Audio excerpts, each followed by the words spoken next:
नमस्कार दोस्तों, गौतम बुद्ध के अनमोल विचार। बिना स्वास्थ्य के जीवन बिल्कुल बेकार है। वो केवल एक पीड़ा की स्थिति और मौत के समान जीवन है। अगर आप सच में खुद से प्यार करते हैं तो आप भी किसी को दुख नहीं पहुंचा सकते। यदि आप अपना मार्ग नहीं बदलेंगे तो निश्चित ही आप वहीं पहुंच जाएंगे जहां आप जा रहे हैं। आप चाहे जितना भी शांत को तलाश लें, लेकिन असली शांति आपके अपने ही अंदर मिल सकती है। क्रोध को शांति से जीतो, बुराई को अच्छाई से जीतो और झूठ बोलने वालों को सच बोलकर जीतो। जैसे मोमबत्ती के बिना आग नहीं जलती, उसी प्रकार मनुष्य भी आध्यात्मिक जीवन के बिना नहीं जी सकता। यदि आप मोक्ष पाना चाहते हैं, उसके लिए आपको स्वयं ही अपने मन को काबू कर प्रयास करने होंगे। जो करना है आज ही करें, क्या पता कल जिंदगी रहे ना रहे। हमारा शरीर सबसे जरूरी है, इसलिए हमेशा अपने शरीर को खुश रखें और इसका पूरा ख्याल रखें। अगर आप सही दिशा में चल रहे हैं तो आपका काम है उस रास्ते पे निरंतर करना। अगर बुराई को मात देना है तो अच्छाई को बढ़ावा दीजिए और खुद के अंदर अच्छे विचार रखें। खुशी पाने का कोई भी रास्ता नहीं, बल्कि खुद खुश रहना सबसे बड़ी खुशी होती है। अपनी मंजिल खुद ही ढूंढो और उसका रास्ता भी खुद ही तय करें। पूरी दुनिया में अंधेरा चाहे कितना भी जोर लगा ले, लेकिन एक मोमबत्ती की रोशनी को वो कभी नहीं मिटा सकता। जो आज हम कर रहे हैं वही हमारे लिए सबसे ज्यादा अहम होता है। हमारी इच्छाएं हमारे दुख का सबसे बड़ा कारण है, इसलिए खुद पर काबू रखें, ज्यादा पाने का प्रयास ना करें। हमेशा जीभ एक हथियार के समान है जो इंसान को उसका खून निकले बिना ही उसे घायल कर देती है।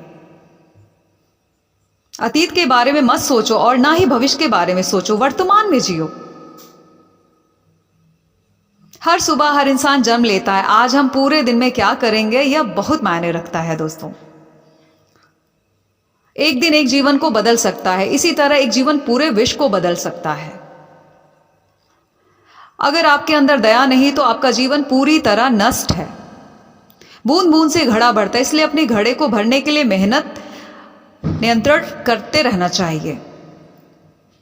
अज्ञानता ही सबसे बड़ी काली रात होती है। व्यक्ति के लिए जुनून से बढ़कर कोई आग नहीं, उसी तरह मूर्खता जैसे कोई जाल नहीं है और लालच जैसे कोई धर नहीं है। बुरे व्यक्ति को अच्छाई से भी जीता जा सकता है। हमेशा सोच समझकर ही दूसरों पर भरोसा करें। दर्द मिलना तो अनिवार्य है, फिर आपके हाथ में दुखी होना ना होना। आपके पास जो कुछ भी है उसे बढ़ा चढ़ाकर मत बताइए और ना ही दूसरों से ईर्ष्या कीजिए। अपनी मस्तिष्क को शांत रखो, सब चीजों को धीरे धीरे स्वीकार करो। अपने दिए हुए वचनों का पालन करने का प्रयास करो। जो कुछ भी हो रहा है वह तुम्हारे मन पर निर्भर करता है, इसलिए अपने मन को सदा शुद्ध रखो।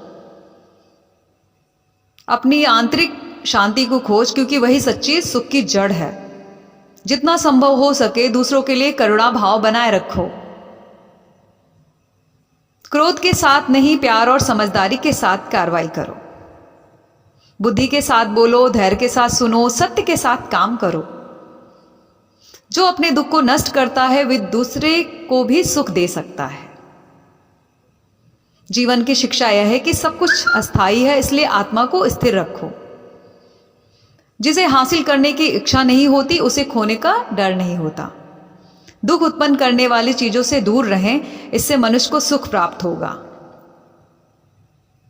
यदि कोई व्यक्ति थोड़े से सुख में खुश रह सकता है तो उससे अधिक खुशी वाला व्यक्ति कोई नहीं होगा। क्रोध दूसरों के लिए आग है, लेकिन खुद के लिए विष है, इसलिए क्रोध को नियंत्रित करना सीखो दोस्तों। Thanks for watching and listening. अपना ख्याल रखिए और दूसरों का भी ख्याल रखिए मेंटल हेल्थ के लिए।